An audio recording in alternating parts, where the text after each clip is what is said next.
Este programa é livre para todos os públicos.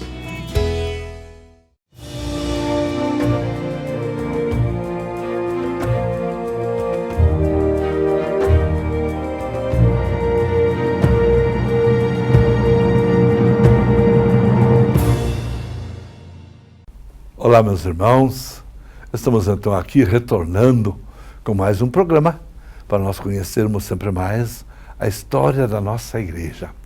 A história da igreja que está chegando ao final da Idade Média.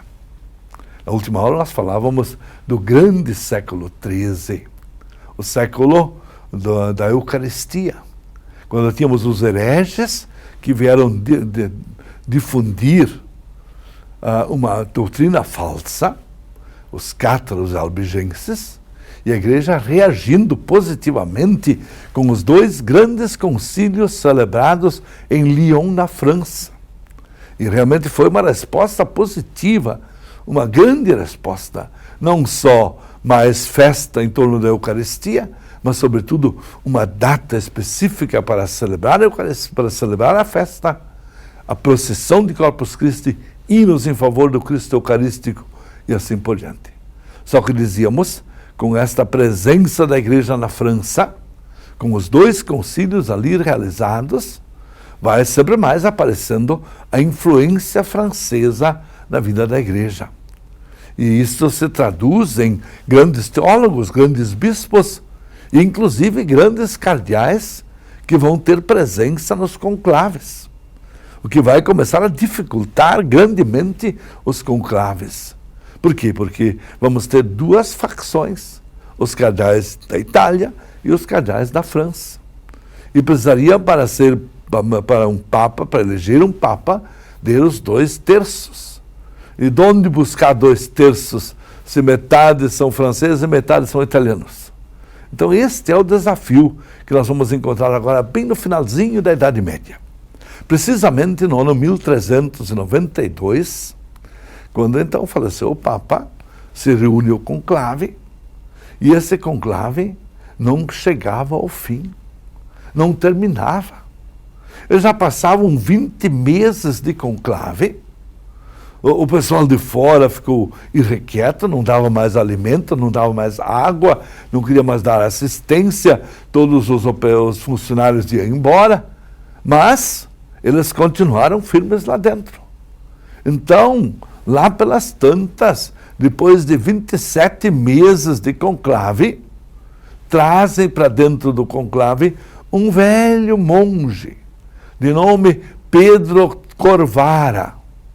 Era um eremita, sempre viveu nas cavernas, em Nápoles, era a região dele, sul da Itália. Então ele foi trazido para dentro do conclave e foi colocado para ele a proposta de ele aceitar ser papa. E na verdade ele aceitou. Então foi eleito finalmente, depois de 27 meses de conclave. Pensem nisso, são mais de 2 anos. Foi eleito o Papa Celestino V. Bom, ele se colocou como condição de não precisar morar em Roma. Então ele foi coroado ali mesmo, em Nápoles, e ali ele continuou vivendo a sua vida monacal, a sua vida de eremita, a sua vida de contemplação, de oração, e deixando praticamente quem agia na igreja era o cardeal Caetano. O cardeal Caetano coordenava praticamente todas as ações da igreja, e ele também ia, subia, descia para Roma, e assim por diante. Assim a igreja passou toda aquela segunda metade de 1294. Quando chegamos ao final daquele ano, véspera de Natal, ou 15 dias antes de Natal, depois de 5 meses apenas de papado, o Papa escreve uma carta muito bem escrita, num italiano, aliás, num latim exuberante, renunciando ao papado. Foi a última vez que um Papa renunciou antes do Papa Bento XVI. Então ele faz uma bela carta de renúncia, colocando todas as motivações, todos os motivos pelos quais ele estava cansado de ser Papa, porque ele queria voltar à sua vida monástica, e então entregou esta carta ao Colégio Cardinalício.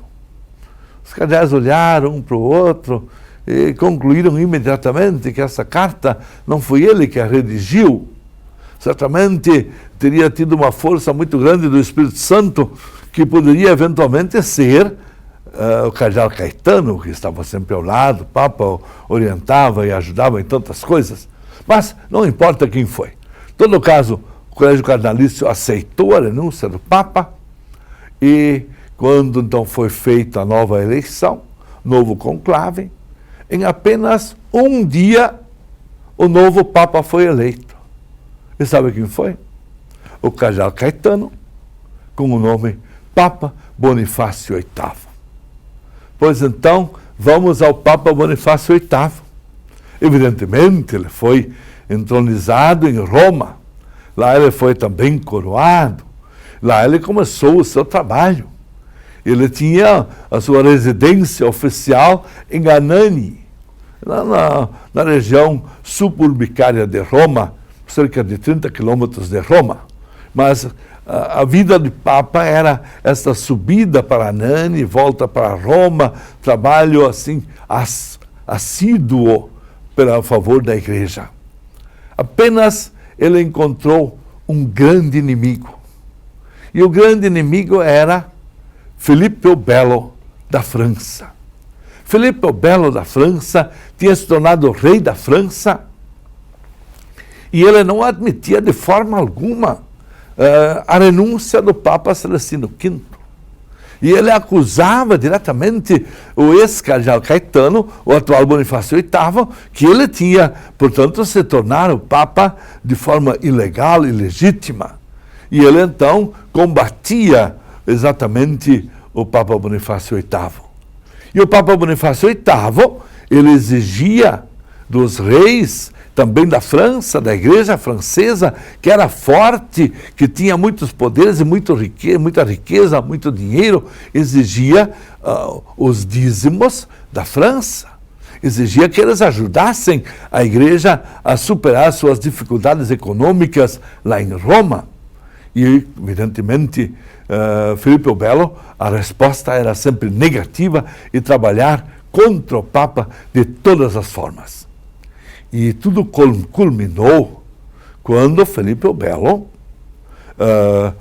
com as suas tropas, lideradas por Nogaret, veio para Roma para invadir o papado. Veio para destronar o Papa.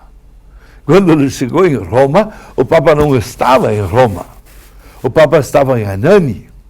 Então, evidentemente, Nogaret, mais revoltado ainda, com todo o ímpeto, com toda a força, voltou-se para Anani, levou as suas tropas até Anani, e lá o Papa Bonifácio VIII foi ao último andar dos seus aposentos, vestiu-se a rigor como um Papa, com todas as indumentárias litúrgicas, com a sua mitra, seu báculo, todos os trajes litúrgicos da época, e assim oficialmente o saudou na entrada do seu palácio.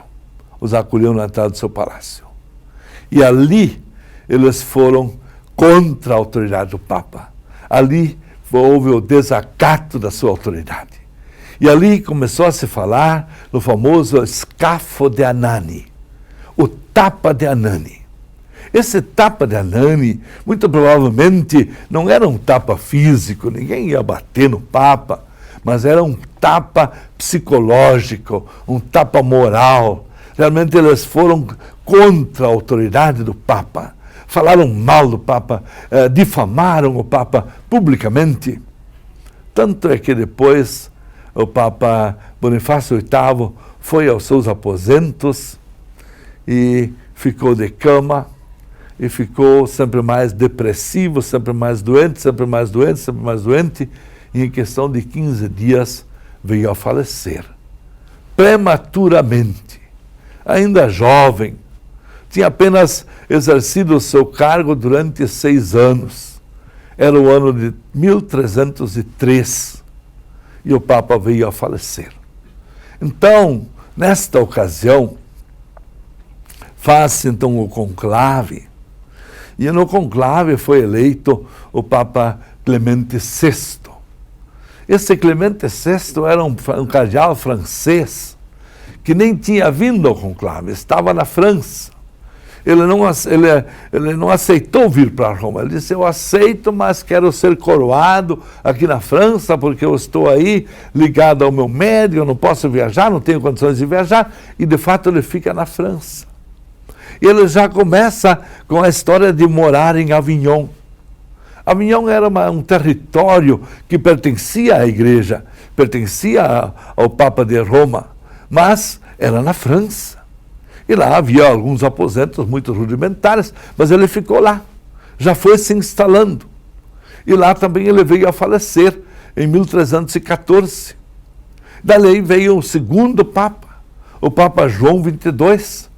Que o Papa João XXII, que foi eleito já com a idade de quase 80 anos, outros achavam que ele não ia durar muito tempo, mas ele durou bastante tempo. Ele ficou mais de 20 anos no papado. E nesses 20 anos, ele praticamente construiu os aposentos de Avignon. E a igreja foi se instalando em Avignon. Na verdade, depois veio o Papa Bento IX, que imediatamente ficou em Avignon, e ele então construiu ainda mais palácios e mais palácios. Depois veio o Papa Clemente VI, depois outros ainda, Inocêncio V, Urbano V e, finalmente, Gregório XI. Foram ao todo 73 anos que o Papa ficou morando em Avignon. Apenas Gregório XI começa a falar em volta, vai voltar para Roma. Mas foi um período de ostracismo, um período em que a igreja estava ausente de Roma. Um período que a igreja passou por situações muito delicadas, muito difíceis. Um tempo em que a França tinha influência demais dentro da igreja. Na próxima vez nós vamos entrar nas consequências do papado de Anani e a volta do Papa para Roma. Por hoje ficamos aqui com a bênção de Deus Todo-Poderoso, Pai, Filho e Espírito Santo. Amém.